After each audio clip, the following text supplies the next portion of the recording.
Night over Cleveland, refinery fires crown the river. Oil barrels stack like fortresses, and one signature tightens an entire economy. In a walnut boardroom, men whisper standardization, like scripture, because whoever controls quality controls pricing power, and therefore wealth. Outside, workers cough beneath soot and steam. Inside, ledgers glow, assets rising, competitors fading, as if the market itself is being erased. Rail cars line up obediently. Like soldiers, a private rate agreement turns transportation into leverage, and leverage into a monopoly. Then the nation wakes to a single name stamped on every barrel: Standard Oil, quietly deciding what America pays to move. This is T-only oil. It's capital discipline.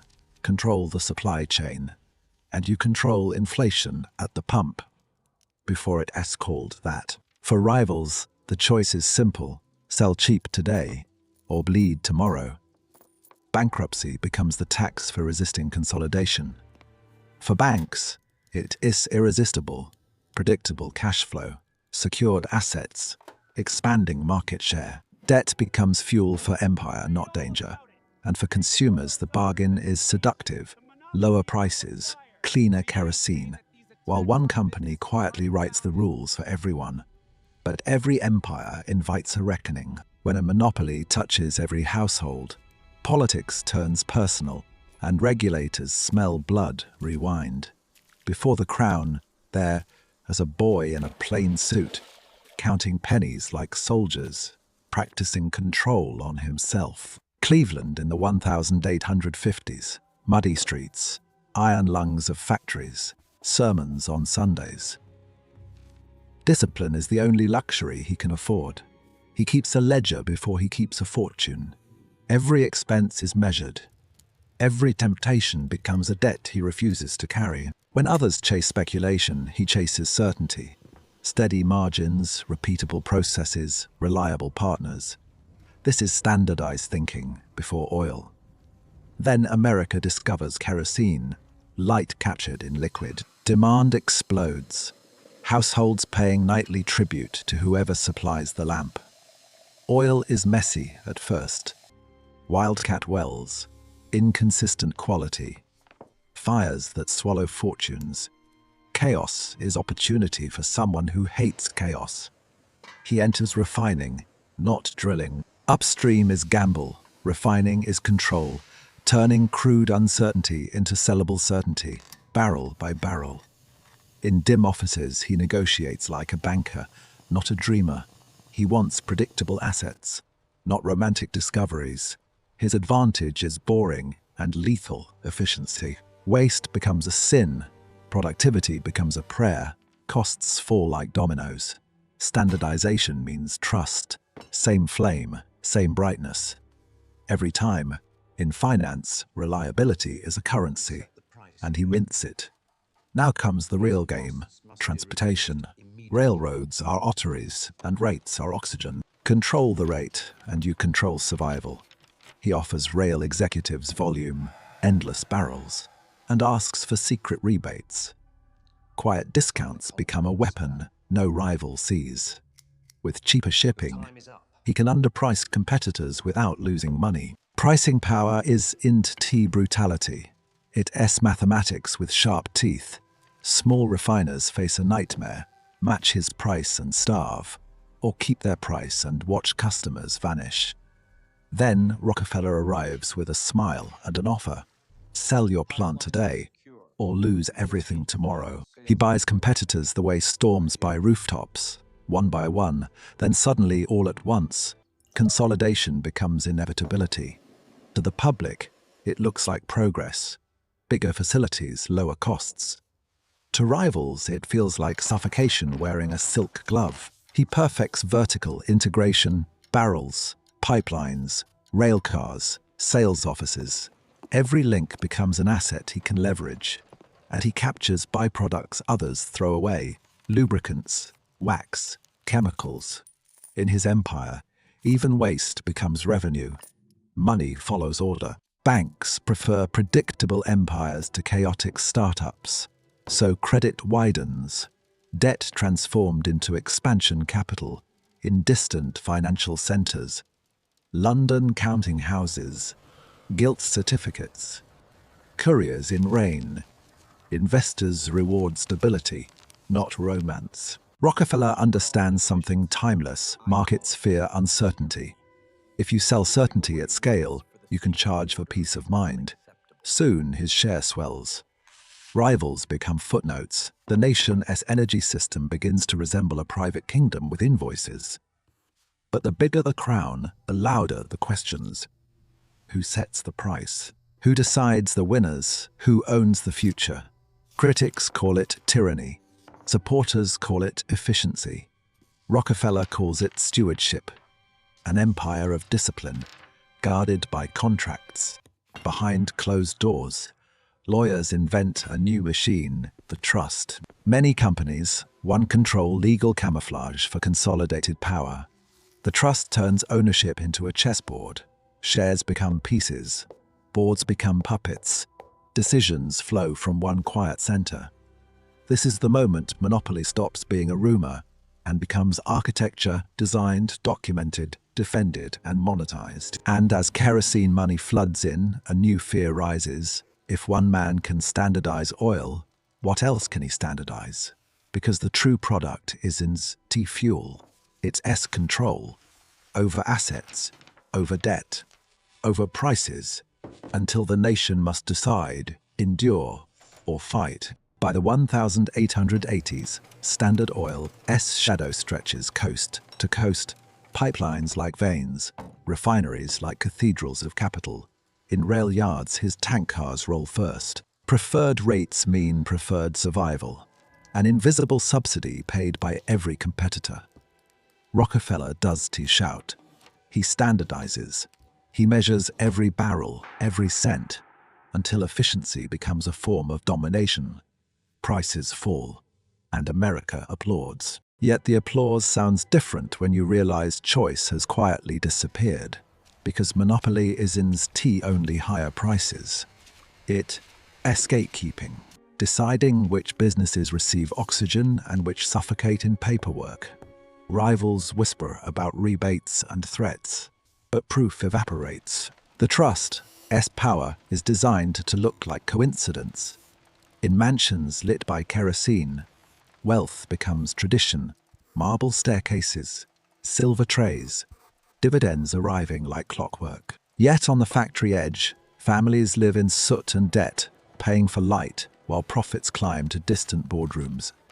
Rockefeller preaches thrift and virtue, but his empire runs on leverage. Legal leverage, logistical leverage, financial leverage. And here's the paradox. The same discipline that lowers costs also concentrates power until markets resemble monarchies. Then comes the pen that threatens the crown. A journalist's pen, dipped in evidence, aimed at the trust's reputation. Her name is Ida Tarbell. She grew up in oil country where standard deals weren't theory. They were family scars. She opens dusty records, interviews the broken, and follows money trails like footprints through ash. Each article reads like an indictment. Secret rebates, intimidation, acquisitions masked as mergers, competition strangled politely. America devours the story at breakfast tables, realizing monopoly has a face, and that face doesn't blink. Public trust is an asset too. When it fractures, politicians smell a campaign, and prosecutors smell a precedent. Washington begins speaking a new language: antitrust, restraint of trade, public interest, words sharp enough to cut wealth. Standard's lawyers respond with architecture, subsidiaries, holding companies, paper walls designed to absorb a tax. They argue efficiency benefits everyone. Cheaper energy, stable supply, fewer fires. The defense sounds almost reasonable, but the prosecution asks a simpler question. If you can compete without permission, is it still a market? Meanwhile, Rockefeller's fortune compounds. Dividends turn into new assets, new influence, new walls around the empire. He donates lavishly, building universities and churches, converting oil money into moral legitimacy, philanthropy as insulation. Critics call it laundering reputation. Supporters call it stewardship. Either way, power learns to look benevolent. When your empire is paper and rail, one subpoena can feel like a match. Federal investigators dig deeper, connecting the dots, the same names, the same directors, the same decisions. One center, many masks. Courts don't fear wealth. They fear unchecked wealth. Because unchecked wealth can rewrite law through sheer economic gravity. Standard's competitors, once silent, now testify. The room fills with stories of price, squeezes, and forced sales. This is how empires fall in modern times, not with cannons, but with documents, headlines, and precedent. And the lesson gets darker. Monopoly isn't built in one strike. It's assembled patiently until resistance becomes expensive. Regulators finally act, and the market holds its breath. If Standard breaks, fortunes break, and an energy system trembles in boardrooms. Executives calculate risk like bankers. Assets versus liabilities, reputation versus revenue, control versus compliance. Because antitrust is just punishment. It is a forced redesign, turning one engine into many and hoping the lights stay on. Outside, investors wonder if the breakup will create value. Sometimes dismantling a monopoly unlocks hidden wealth. Inside, Rockefeller stays composed. A true strategist plans for every outcome, including losing control and profiting anyway. The case moves forward like a freight train. Every hearing tightens the net around Standard's legal camouflage. Yet the public forgets something. Even if Standard shatters, the people it trained still control the industry's bloodstream. Monopoly can be broken on paper, but culture survives. Pricing discipline, coordination, quiet power learned through years of dominance. And now, the empire faces its most dangerous enemy, not a rival, but a rule. Law catching up to capital. The audience wants a villain, but history offers a mirror. Rockefeller reveals what markets reward when regulation arrives late. So, as judges deliberate, remember the real question. Do we fear monopoly because it's illegal or because it works? 1911 arrives like a verdict carved in stone. The Supreme Court studies Standard Oil's machinery, then calls it unreasonable restraint. Inside the chamber, legal language turns into financial violence. A single decision threatens to fracture decades of consolidated control. The order is blunt. Dissolve the trust, split the empire into pieces, and let the market breathe again. Headlines hit the streets like cannon fire. Traders lean in, asking the only question that matters. What happens to the assets? Because a breakup can destroy power and create wealth. Shares in smaller companies can rise like liberated springs. Rockefeller understands this math. Control can shrink while net worth grows. Ownership spread across many new giants. Standard becomes 34 companies, each with pipelines, refineries, and hungry executives, trained in the same discipline. The public celebrates a moral victory, yet the industry remains concentrated, just wearing new names and new stationery. This is capitalism's magic trick. Break the crown, keep the castle. The structure changes, but incentives stay intact, and the oil economy accelerates. Automobiles multiply, engines drink gasoline, and demand turns from lamplight to speed. The same supply chain logic simply finds a new throne. The lesson for modern investors is brutal. Regulation lags innovation, and empires expand in the gap. Rockefeller retires from battle and perfects a different weapon: philanthropic capital, deployed like strategy, not charity. He funds medicine, education, research, transforming oil profits into institutions that outlive any court decision. Critics still hiss, blood money, but history is rarely pure. Wealth often arrives with smoke still clinging to it. Meanwhile, America learns a permanent rule. Monopolies don't announce themselves.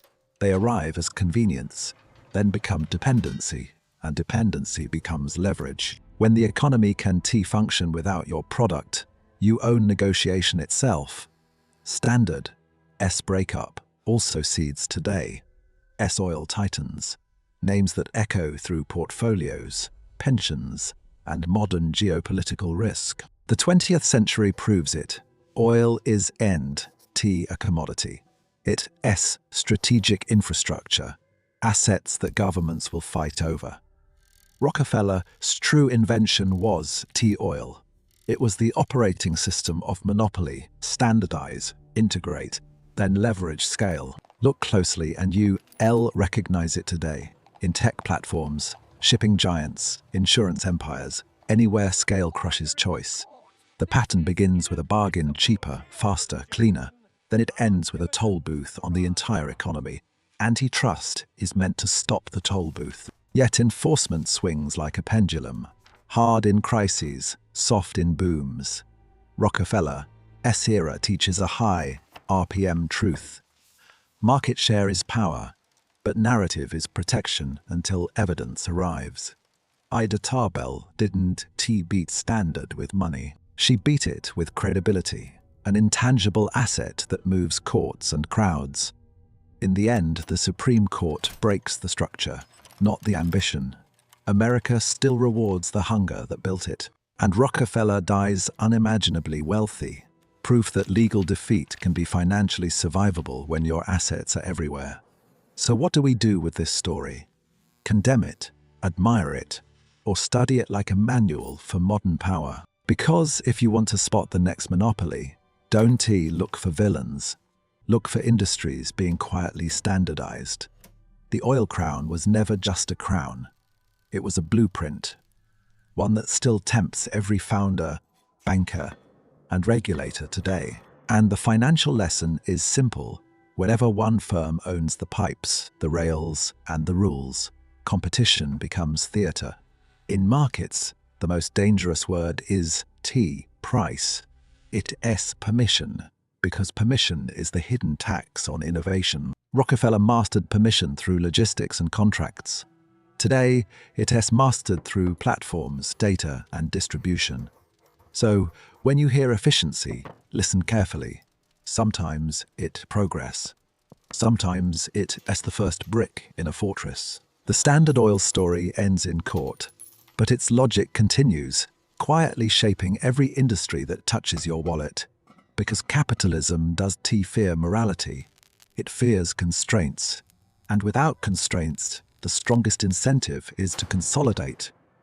The next monopoly won't arrive with barrels. It will arrive with subscriptions, APIs, fees, and free convenience. Which means the most valuable skill isn't predicting prices. It's identifying choke points, where leverage becomes unavoidable. Rockefeller bought the choke points. The world paid the toll. That's the oil crown, and why it still matters. Next, we follow the blueprint into the present, where modern empires look cleaner, but the leverage is just as old. Modern monopolies don't smell like crude oil. They smell like clean interfaces, frictionless checkout, and contracts hidden behind agree. Yet the mechanism is identical. Own distribution, standardized behavior, then charge rent on the economy's daily habits. Rockefeller's pipelines were physical choke points.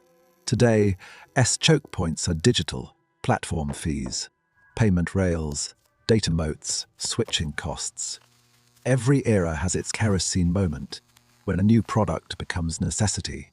That when pricing power quietly becomes policy. And policy comes late, because regulators measure yesterday while markets build tomorrow. The gap is where empires compound. So what the investor's lesson? Follow the standard. Whoever defines the standard tends to own the margins. Follow the supply chain too. In any industry, the most profitable place is often the bottleneck everyone must pass. Rockefeller didn't need to control every well. He controlled refining, transport, storage. turning partial control into total leverage. Then he used scale as a shield, lower prices to crush rivals, raise discipline to dominate, repeat until no one can breathe. That strategy still works because consumers love bargains. The bill arrives later, disguised as fees, limits, and dependency. Antitrust tries to stop the bill, but antitrust is slow, political, and often captured by the very capital it regulates. Standard Oil was broken, yet energy stayed concentrated. That is the uncomfortable truth. Structure changes, incentives remain. The premium lesson isn't T monopolies are evil. It's monopolies are profitable, and profit attracts repetition. Rockefeller's empire also proves a second truth.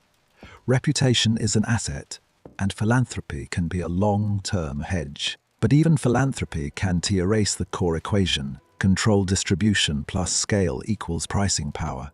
Then political backlash. So if you're rebuilding a business, the warning is clear. Don't build a fortress so strong it invites siege. And if you're reinvesting, the question is sharper. Is this company creating value or building a toll booth on value? Watch for permission. When customers and competitors need approval to exist, that monopoly logic wearing modern clothes. Watch for switching costs too. Rockefeller used rails. Modern giants use ecosystems that make leaving feel like bankruptcy. Finally, remember the twist of 1911. Breaking an empire can enrich its owner. Power falls. Equity multiplies. That SY regulation must be designed carefully, because punishment that creates profit is a lesson the next empire studies. Rockefeller standardized oil, but he also standardized a playbook: integrate, underprice, acquire, legalize, and defend. Once you see that playbook, you'll spot it everywhere: finance, tech, healthcare, logistics. Anywhere assets can be locked. The world calls it efficiency. Markets call it scale.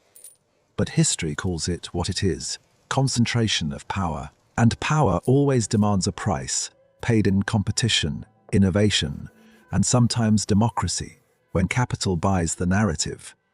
In Rockefeller's time, the battlefield was kerosene and rail. Today, it's attention, data, and financial rails you never see. But the emotion is unchanged: fear of missing out, fear of bankruptcy, and the quiet comfort of a trusted monopoly. So when you watch the lights turn on, remember the crown behind the flame, because someone always profits from necessity. The oil crown wasn't just one man's story. It's the DNA of modern capitalism: beautiful, productive, and dangerously seductive. And if you want the final financial lesson, don't worship empires. Study incentives, because incentives build the next crown.